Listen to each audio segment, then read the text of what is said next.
Imagine standing on a sliver of volcanic rock, surrounded by an expanse of blue so vast it defies human comprehension. For early European explorers, the Pacific Ocean was a terrifying void, an insurmountable barrier separating isolated fragments of land.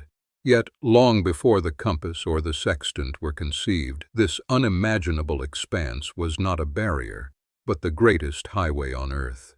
How did a civilization, devoid of metal tools or written maps, conquer an ocean larger than all the world's land masses combined?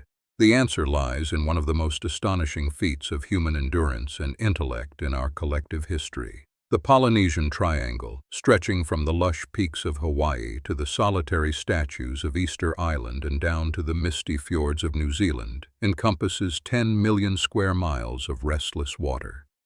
Western historians long viewed these scattered islands through the lens of terra nullius, a Latin concept meaning land belonging to no one, assuming their settlement was the result of random, desperate drifting. But the truth, pieced together from oral traditions and modern maritime archaeology, reveals a profoundly different reality. The ancient Polynesian navigators were not accidental castaways at the mercy of the currents. They were deliberate, sophisticated explorers who mastered a deeply intuitive, non-instrument navigation system, turning the vast, seemingly featureless ocean into a detailed, readable map.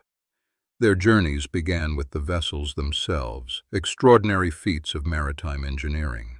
The double-hulled canoes, lashed together with coconut fiber and carved from massive native trees, were designed to withstand the punishing ocean swells. These twin-hulled marvels provided stability and cargo space, allowing entire families, along with plants and livestock, to embark on voyages spanning thousands of miles across the open sea. Once beyond the sight of land, the wayfinders looked to the heavens. Star navigation was the cornerstone of their method. They memorized the rising and setting points of hundreds of stars, creating a complex mental compass. As the night sky rotated, the navigator would align the canoe with specific stellar pathways, steering by a sequence of stars that rose from the same point on the horizon, a technique as precise as any modern satellite system. Yet their most profound navigational concept requires a complete inversion of how we typically perceive movement. In the mind of the traditional wayfinder, the canoe does not move across the ocean. Instead, the canoe remains perfectly stationary in the center of the universe, while the islands, the stars, and the sea itself flow past them. This philosophical shift in spatial awareness allowed the navigator to maintain a continuous, unbroken mental map of their position relative to their unseen destination. When clouds obscured the celestial map, the ocean itself became their guide. The navigators learned to read the intricate patterns of ocean swells, the deep, rolling waves generated by distant weather systems. By feeling the pitch and roll of the deck beneath their feet, or even lying inside the hull to sense the water's rhythm, a master wayfinder could distinguish between a primary swell and the subtle rebounding waves bouncing off an island hundreds of miles away. The natural world provided a symphony of additional clues for those trained to listen. The flight paths of specific seabirds, such as the noddy tern and the white tern, served as biological compasses, leading the wayfinders toward land as evening approached. Even the color of the underside of a cloud, reflecting the green lagoon of an unseen atoll, or the sudden presence of specific phosphorescent plankton, were read like signs on a modern highway. In this profound system of knowledge, the ocean was never empty space. It was a dense web of liminal spaces, transitional thresholds where the sky, the water, and the wildlife intersected to tell a story of location and direction. For the Polynesian navigators, the environment was not something to be conquered or insulated against, but a living entity to be intimately understood and conversed with. This encyclopedic knowledge was not written down in manuals. It was encoded in chants, dances, and oral traditions passed from master to apprentice over generations. The mind of the navigator was the ultimate repository of this wisdom, a living archive of stellar coordinates, current patterns, and ecological rhythms. To become a master wayfinder was to achieve a level of intellectual and spiritual mastery that elevated one to the highest echelons of their society. However, this unbroken chain of transmission faced a catastrophic disruption. With the arrival of European explorers and the subsequent waves of colonization, the traditional ways were marginalized. The introduction of the magnetic compass, along with devastating population losses from introduced diseases, led to a rapid decline in the practice of non-instrument navigation, pushing this ancient art form to the very brink of extinction. By the mid-20th century, a fierce debate raged among anthropologists and historians. Skeptics argued that purposeful two-way voyaging across the Pacific was impossible without instruments, reviving the old, dismissive theory that Polynesia was settled by mere chance. The ingenuity of the ancient explorers was being erased, replaced by a narrative that stripped them of their agency and their brilliance. The echoes of that historical erasure demanded a response. To reclaim their heritage and prove the validity of their ancestors' achievements, a group of visionaries in Hawaii embarked on a seemingly impossible mission. They sought to reconstruct a traditional voyaging canoe and sail it across the Pacific using only the ancient methods, a bold endeavor that would challenge the deep-seated biases of Western academia. This dream materialized in the form of the hokulea, a magnificent, performance-accurate replica of a traditional voyaging canoe.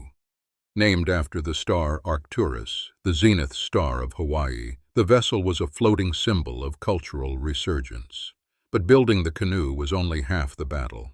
Finding someone who still possessed the knowledge to sail her without instruments proved to be a monumental challenge. The search led them to a tiny atoll in Micronesia, where the ancient flame of wayfinding still flickered. Maupiailug, one of the last traditional master navigators, agreed to guide the hokulea. In doing so, he bridged a massive cultural and temporal divide, sharing his sacred, tightly guarded knowledge with the Hawaiians to ensure the survival of the art form for future generations. In 1976, the hokulea departed Hawaii, setting its course for Tahiti, over 2,500 miles away.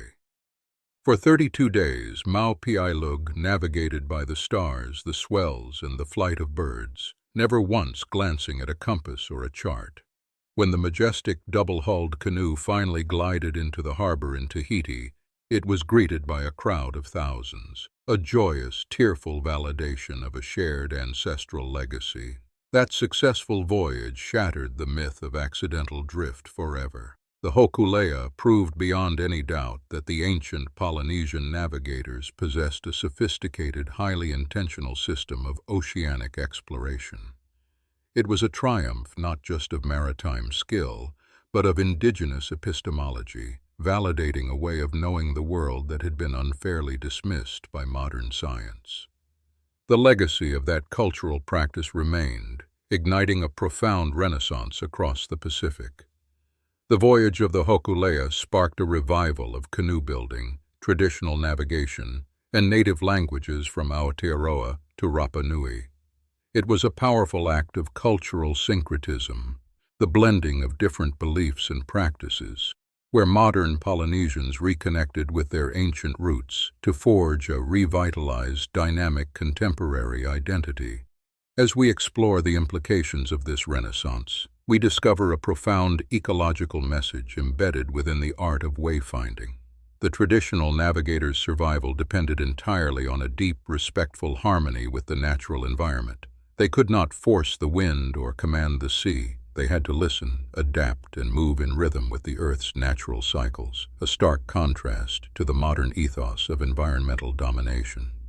In our current era, where our movements are dictated by glowing screens and satellite signals, the story of the wayfinders challenges us to reconsider our own relationship with the spaces we traverse. We have largely outsourced our spatial awareness to technology, losing the intimate sensory connection to the landscape that defined our ancestors' existence. The ancient mariners remind us of the incredible capacity of the human mind when it is fully attuned to the world around it. The psychology of their exploration speaks to a universal human drive. Why leave the safety of a known island to venture into the terrifying expanse of the unknown ocean? It was driven by a complex tapestry of necessity, curiosity, and a profound spiritual mandate to seek out new horizons. Their journeys were acts of immense courage, fueled by an unshakable faith in their knowledge and their connection to the cosmos. The wisdom from that historical era never faded. It simply waited for the right moment to be reawakened. Today, new generations of navigators are being trained, learning to read the stars and feel the swells just as their ancestors did millennia ago. They are sailing not just to discover new lands, but to rediscover themselves, proving that the ancient pathways across the ocean are still open to those who know how to read the signs. As these modern voyagers traverse the Pacific, they also serve as vital ambassadors for the health of the ocean. The intimately observant nature of wayfinding makes them acute witnesses to the changing climate, the shifting weather patterns, and the subtle degradations of the marine ecosystem. Their ancestral knowledge is now being paired with modern science to advocate for the protection of the waters that have sustained their people for countless generations. Ultimately, the story of how these oceanic pioneers mastered the Pacific is a testament to the boundless potential of human ingenuity. It forces us to expand our definition of technology, recognizing that the most powerful navigational instrument ever created was not made of brass or silicon, but was the deeply cultivated, highly observant human mind. It is a reminder that there are many ways to understand the universe, and that true discovery often requires us to look beyond the instruments in our hands. The vast Pacific Ocean, once a terrifying void to outsiders, was tamed by a people who chose to listen to its subtle whispers. The stars still trace their ancient paths across the night sky, and the ocean's swells still carry the memories of distant storms. For those willing to look up, to feel the water, and to embrace the profound interconnectedness of all things, the spirit of the ancient wayfinders continues to sail, an eternal guide across the boundless horizons of human endeavor.